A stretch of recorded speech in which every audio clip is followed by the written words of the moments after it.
Coming up on this Thursday edition of Daybreak, the Korean government will levy taxes on companies not spending enough of their profits on investment and salaries. Officials hope the move will funnel money into households and boost economic growth. The UN Human Rights Commission expresses its deep regret over Japan's failure to resolve the issue of its wartime sexual slavery.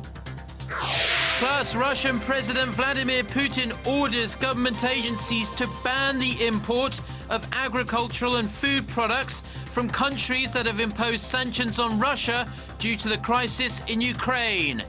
Daybreak begins now.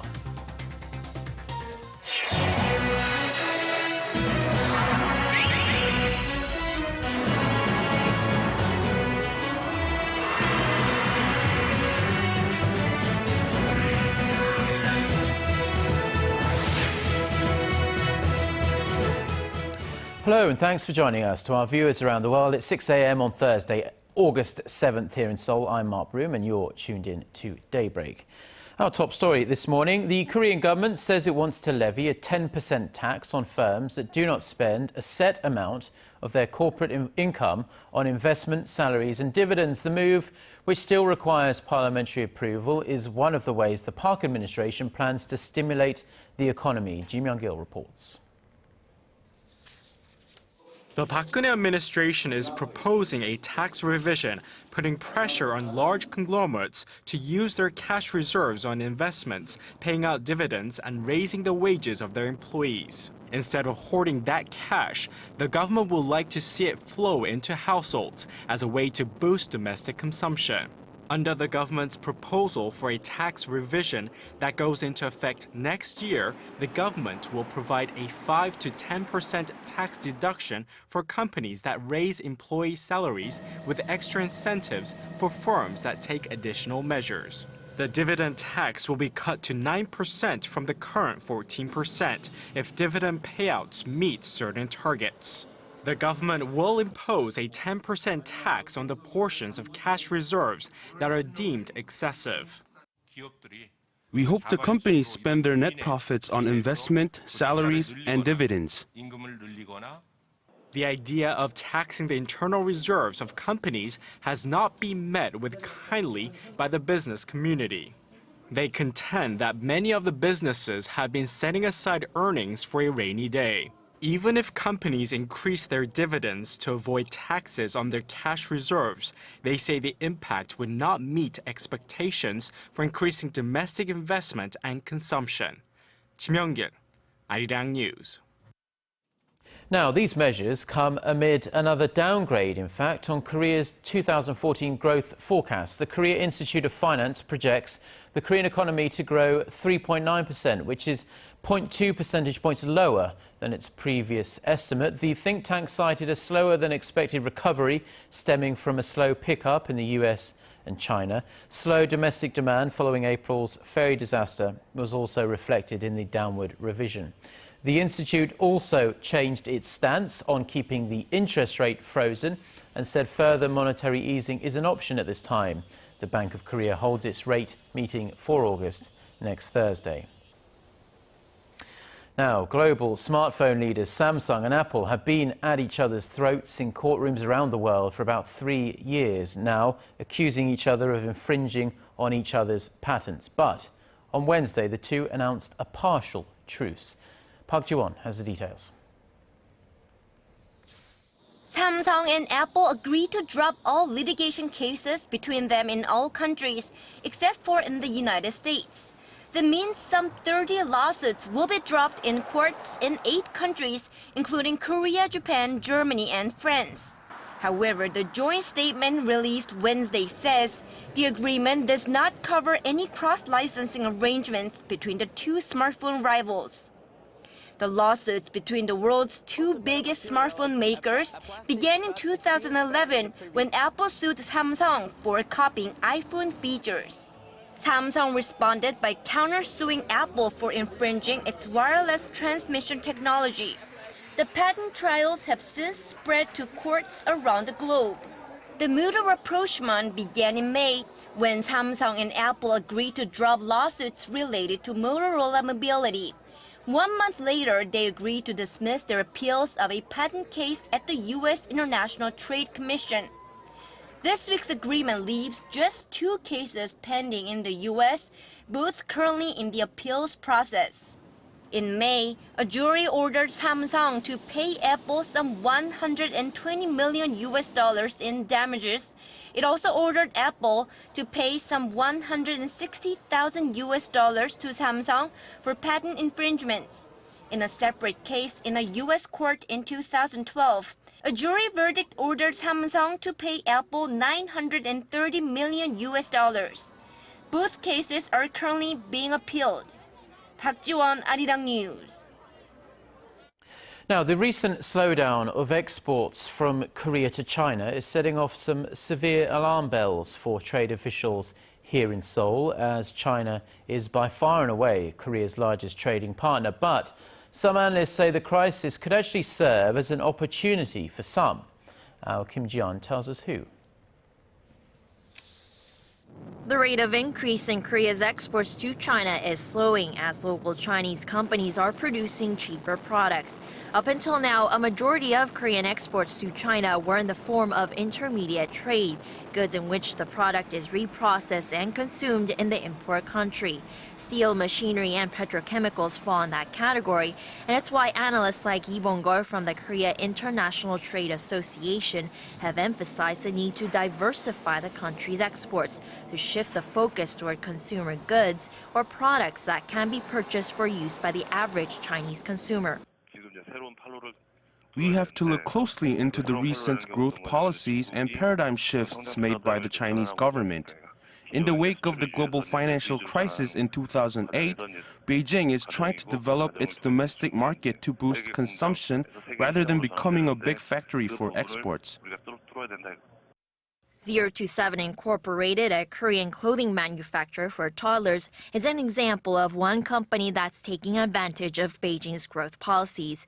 It has sales of around $236 million last year and is currently doing business with more than 200 stores across China. We expect the demand for baby products to increase in China as the government gradually relaxes its one-child policy. Consumer goods to China from January to May this year increased more than 9% compared to the same period last year, promising signs for Korean industries who are trying to survive in the increasingly competitive global market. Kim Ji-yeon, Arirang News. Now, in domestic politics, Korea's National Assembly will hold a confirmation hearing on this Thursday for President Park's Education Minister nominee Hwang Woo-yeol.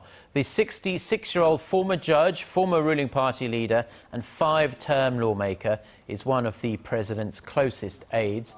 He was tapped as education chief after the previous candidate Kim Young-soo dropped out about a month ago due to allegations of plagiarism. While the ruling Saenuri party said the confirmation hearing needs to focus on Hwang's qualifications as education chief, opposition camps aim to delve deep into Hwang's records and his historical perspectives. President Park Geun-hye has emphasized the importance of education in regards to character development as the country continues to reel from some shocking bullying scandals in the army. Chairing a meeting of the Presidential Committee for Cultural Enrichment in Seoul on Wednesday, the president said character building is a fundamental way to tackle current social issues, such as bullying and violence at schools and in military barracks. In a related development, the army is launching a special task force on reforming Korea's military culture. The task force will consist of officers, government officials and civilian experts who will come up with a plan to combat bullying in the military by the end of this year.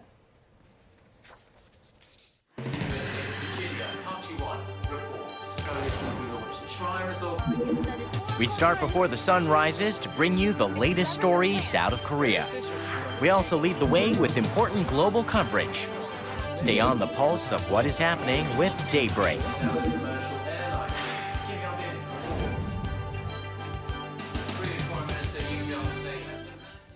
Now, the transfer of wartime operational control from Washington to Seoul could take place after 2020, far after This is far after the current set transfer year of 2015. This, according to sources with information about the talks that are underway in Washington between senior defense officials from Korea and the US, specifically on this issue. The delegations led by Korea's Deputy Defense Minister Ryu Jae-sung and US Deputy Assistant Secretary of Defense for East Asia David Helvey are said to have discussed an assessment of the South Korean military's response capability against North Korea's nuclear threats. The two allies are expected to announce an agreement at their annual security consultative meeting in October.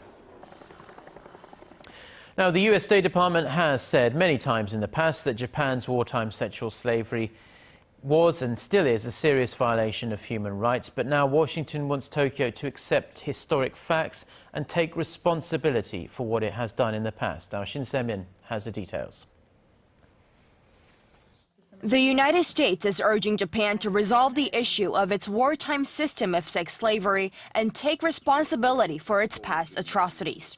We encourage Japan to continue to address this issue in a manner that promotes healing and facilitates better relations with neighboring states. The State Department confirmed a report on Tuesday that White House and State Department representatives held closed-door interviews with Lee Hyuk-sun and Kang Il-chul, two Korean victims of Japan's sex slavery system, to discuss their experiences. Emphasizing that it wasn't the first face-to-face meeting between the women and U.S. officials, the spokesperson said Washington was open to holding similar meetings again in the future. It is deplorable and clearly a grave human rights violation of enormous proportions that the Japanese military was involved in the trafficking of women for sexual purposes in the 1930s and 1940s.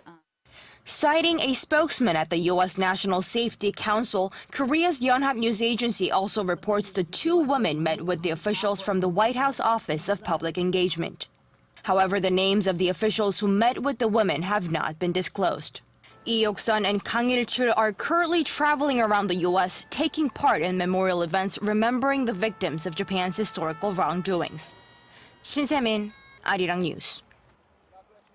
And we can add to that another high-profile voice on Japan's wartime atrocities. The UN High Commissioner for Human Rights has harshly criticized Japan's approach to the issue of its wartime sexual slavery. In a statement on Wednesday, Navi Pillay said that Tokyo had failed to pursue a comprehensive, impartial and lasting resolution for the elderly surviving victims of sexual slavery. She added that the women's rights continue to be violated to this day, as the rights of the victims to justice and reparation are still not realized. She also said it pains her to see that the victims are passing away one by one without having their rights restored. The Korean government is also urging Japan to sincerely reflect and take responsibility for this matter.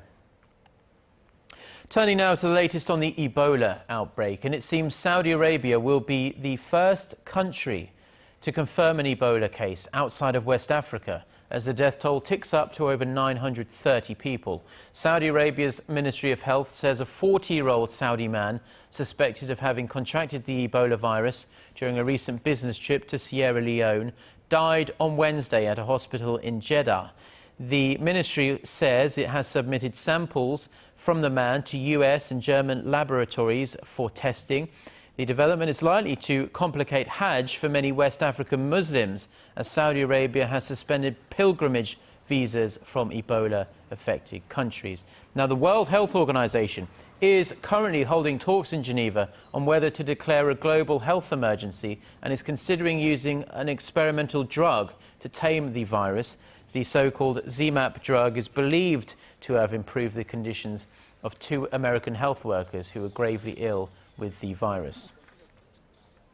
Now, Ebola isn't the only infectious disease that's a threat to travellers during this and every summer season. Our Gwon So-ah gives us a rundown of which diseases to watch out for before we embark on a trip.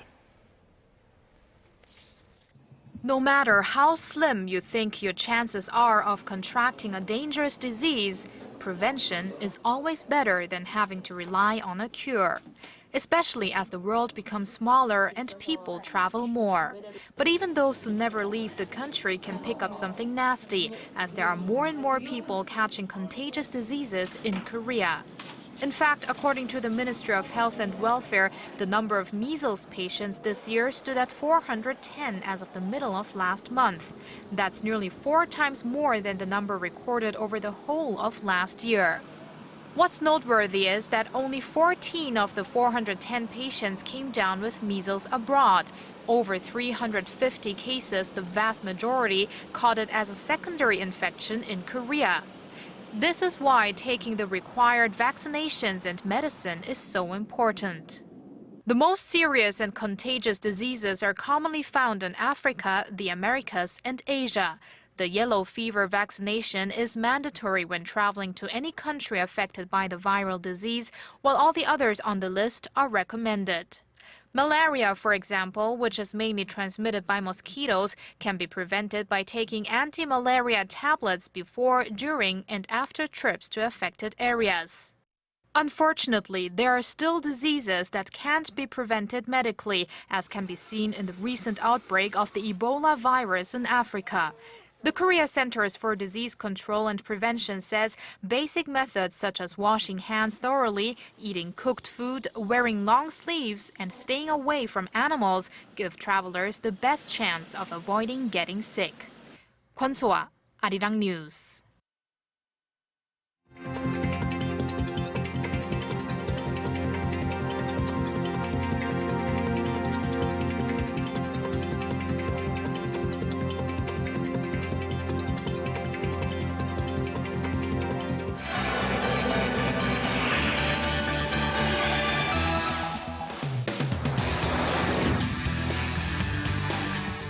Time now for a look through some of the other international headlines we're following on this Thursday morning. For that, we turn to our Eunice Kim, standing by at the News Centre. Good morning, Eunice. And good morning to you, Mark. We'll begin today with the crisis unfolding in Ukraine. There are concerns of a possible Russian intervention as the state is said to have amassed some 20,000 combat-ready troops at its border with Ukraine. NATO said Moscow could send in boots on the pretext of a humanitarian or peacekeeping mission as Kiev gains ground on separatist-held territory. Russia announced military exercises this week in that border area. NATO says there are tanks, infantry, artillery, air defense systems, and various aircraft on standby as well. Meanwhile, Russian President Vladimir Putin has ordered measures to ban or cut his country's agricultural imports from states that have sanctioned Russia, though he has yet to specify countries subject to the sanctions. Russia buys some $2.7 billion worth of fruit and vegetables from the EU and some $1.3 billion worth of agricultural products from the U.S. every year. On the ground in Gaza, the 72-hour ceasefire is holding for a second day, while representatives from Israel and Palestine are engaged in indirect talks to reach a longer-term truce. The negotiations are taking place in Cairo via Egyptian mediators, a process expected to be long and hard. Palestinians are calling for an end to Israel and Egypt's blockade of the Gaza Strip that disallows commodities and individuals in and out of the region, dealing a heavy blow to the region's economy. Israel wants Hamas to disarm completely. Israeli Prime Minister Benjamin Netanyahu blamed the high civilian death toll in the conflict on Hamas, which he said had used residents as human shields. Meanwhile, the United Nations says more than 500,000 Gaza residents were displaced in the battered Gaza Strip. That's about 29% of the territory's inhabitants.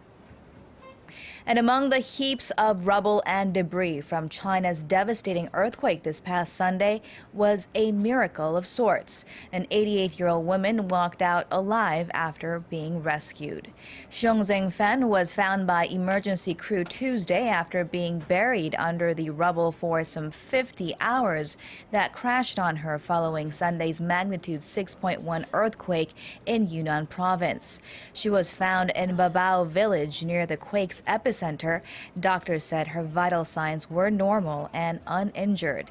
China's Xinhua news agency reported another senior resident was rescued, aged 76, also in stable condition. Meanwhile, the death toll from the quake has risen to 589, with 9 people still missing. And in a first in space history, a European spacecraft dubbed Rosetta has successfully caught up with a flying comet, sealing a 10-year chase. A 6.5-minute thruster burn brought Rosetta into orbit with the comet and will begin mapping its surface in detail. The hope is that the study will reveal clues to the origins of the solar system, its planets, and life itself.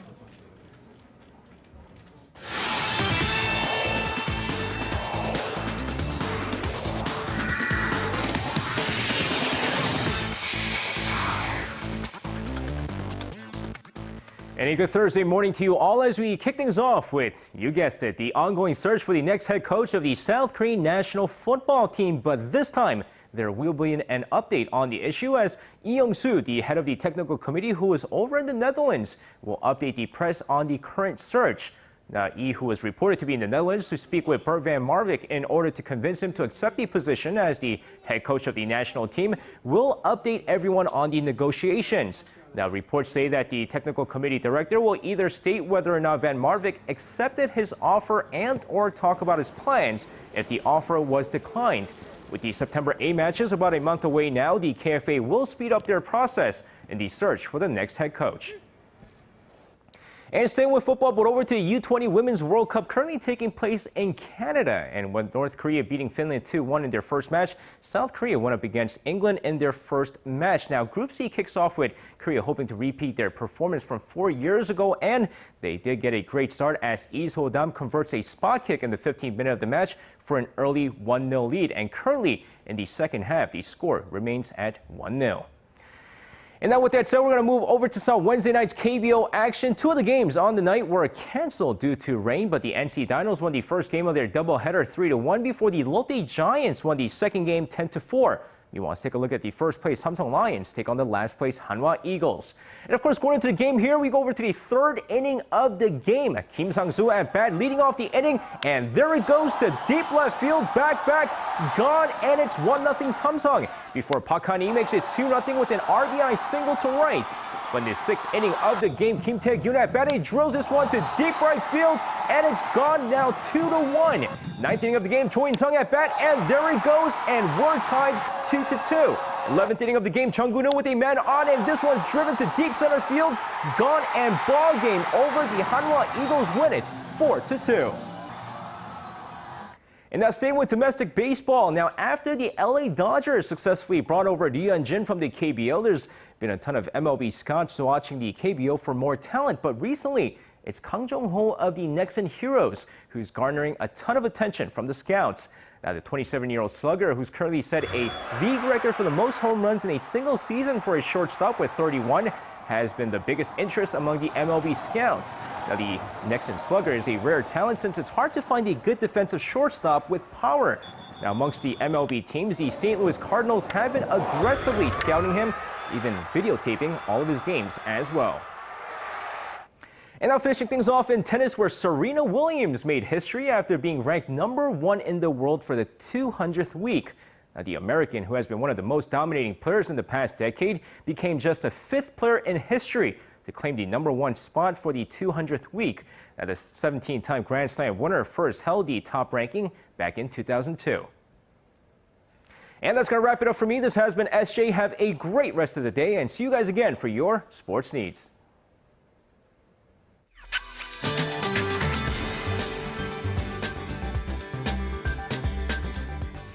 Good morning. We are expecting more rain today. Upper provinces will see drizzle till the afternoon, while the southern provinces should see a passing showers during the day. And this band of showers will give us a bit of a relief from the heat, as the temperatures in many areas are expected to hover below 30 degrees Celsius under lots of clouds. So with that in mind, let's take a closer look at the readings for today. The morning low here in Seoul is starting out at 23. Then the high in the capital, Daegu and Busan, will all rise to 29, while Gwangju will peak at 30 this afternoon. Now for other regions, it looks like Jeju Island and Daejeon will top out at 30 and 27. Dokdo should see a high of 24, while Mount Keungang reaches at 18. Now, Typhoon Halong continues moving to northeast along the Pacific coast of Kyushu, heading to mainland Japan. And by the weekend, Jeju Island, East Coast regions, and southern regions will be affected by the Typhoon Halong. So please keep that in mind. And that's all for me at this hour. Hope you have a wonderful start to the day. Okay, thank you, Jian. Those are stories we have for you at this hour. Korea Today is coming up in half an hour's time. We'll be back throughout the day with many more news updates, and I'll be back at 10 a.m. Korea time. Till then, goodbye.